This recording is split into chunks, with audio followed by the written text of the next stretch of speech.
Good afternoon, everyone. Now, I want to introduce myself and my Banana team members. My name is Kennedy Lim Yen Hoi.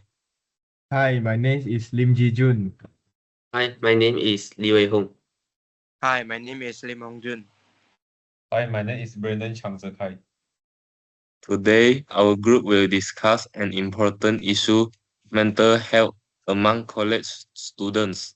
Recently, there has been a noticeable increase in stress, anxiety, and depression among students due to heavy workloads, social pressure, and financial concerns. The question is, who should take the lead to ensure students get proper support? We have four main areas to consider. First one is counseling service on campus. Number two is flexible academic arrangements. Number three is peer support and students clubs. The last one is reducing stigma through education. Let's hear everyone's opinions and decide the most practical step college can take to improve mental health support. Now, please go on to the next person. Okay, in my opinions, I believe that the counseling service on campus will lead the student to get more professional helps from psychologists and assist the student who having the mental health and their own personal issue. If our campus provide the free or affordable counseling service, it will be helpful and efficient to everyone who study in college. For example, For example, a 2023 years report has been studied by the Malaysian Mental Health Association found that over 14% of university students experience of experience of to facing high stress in their life, but only the small number of them get professional help because counseling are hard to get the professional help is because the counseling service wasn't easy to accessible for them. Counselors are able to guide the student to manage their own time, their emotion, and how to overcome their own issue.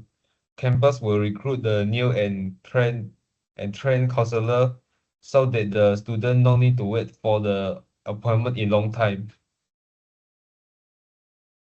So I strongly agree that the on campus, improve on service, counseling service on campus will helpful to student because the student service will help student to release their stress and release their stress from difficulties.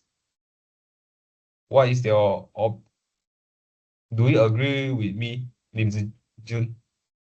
Yes, I agree that counseling services are very important, but I believe that flexible academic policies should take the lead in the supporting student mental health. In many cases, students struggle not because they don't care about their studies, but because the academic system can be too rigid. For example, having too many assignments due at the same time, strict attendance rule, or heavy exam schedule can create unnecessary stress. When students are under constant pressure, it can affect their sleep, concentration, and motivation. Over time, this leads to burnout, anxiety, and even depression. If colleges adopt more flexible academic rules, students can better manage their time and emotion. Flexibility can mean many things, such as allowing attention for assignment when students face for mental health difficulties, offering hybrid or online learning options, or providing a mental health day where students can rest without penalty.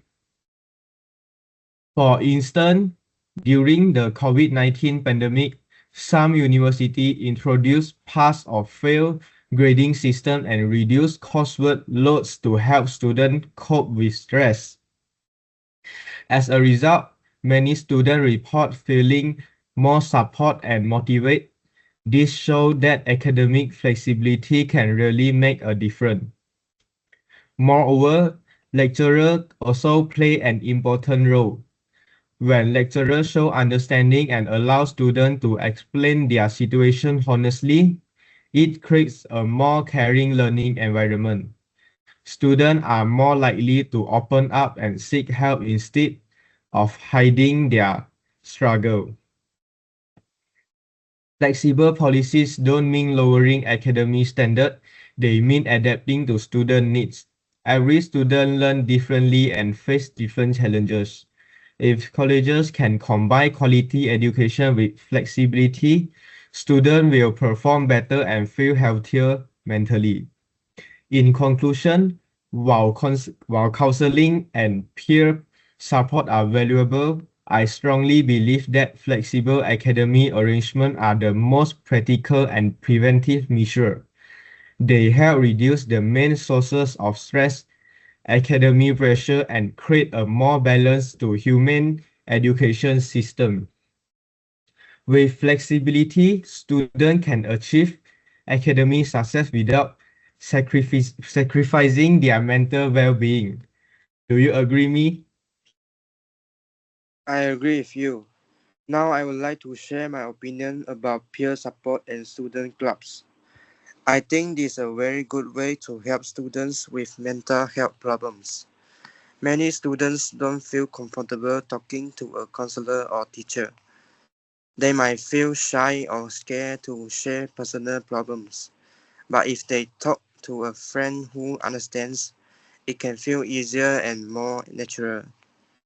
Colleges can create peer support groups where students are trained to listen and give basic advice.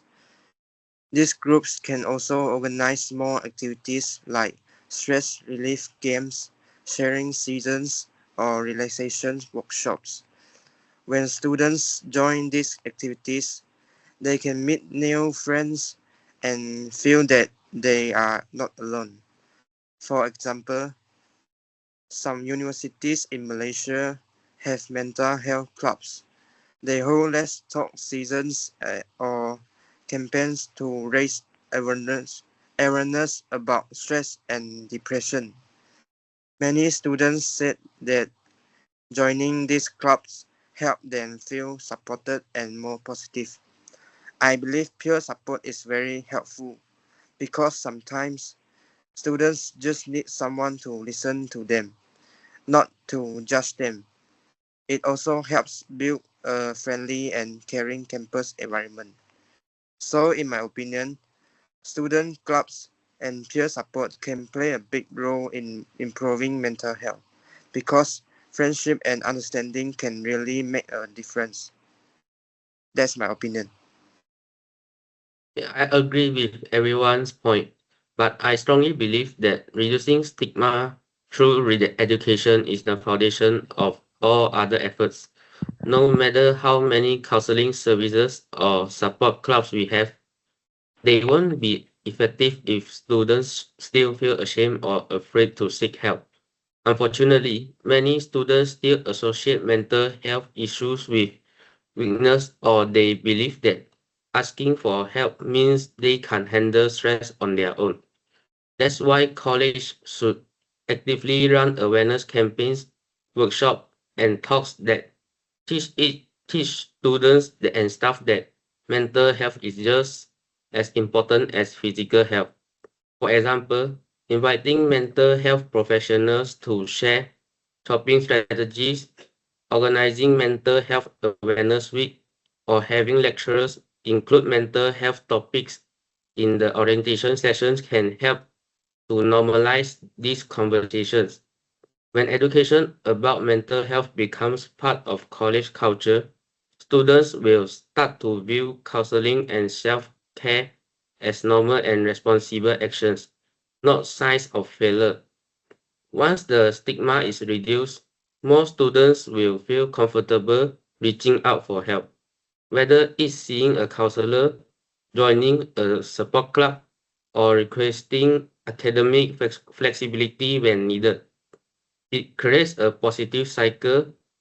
Awareness leads to acceptance, acceptance leads to action, and action leads to healthier, happier students. After listening to everyone's view, I think our group can agree that the most practical and impactful step college can take is to provide strong on-campus counseling service supported by continuous awareness education. Counseling offers professional, direct help to students who need it, while awareness ensures that students are willing and confident enough to use those services. Together, these efforts can create a campus environment where mental health is prioritized, understood, and supported by everyone. That's my opinion. Thank you. Thank you.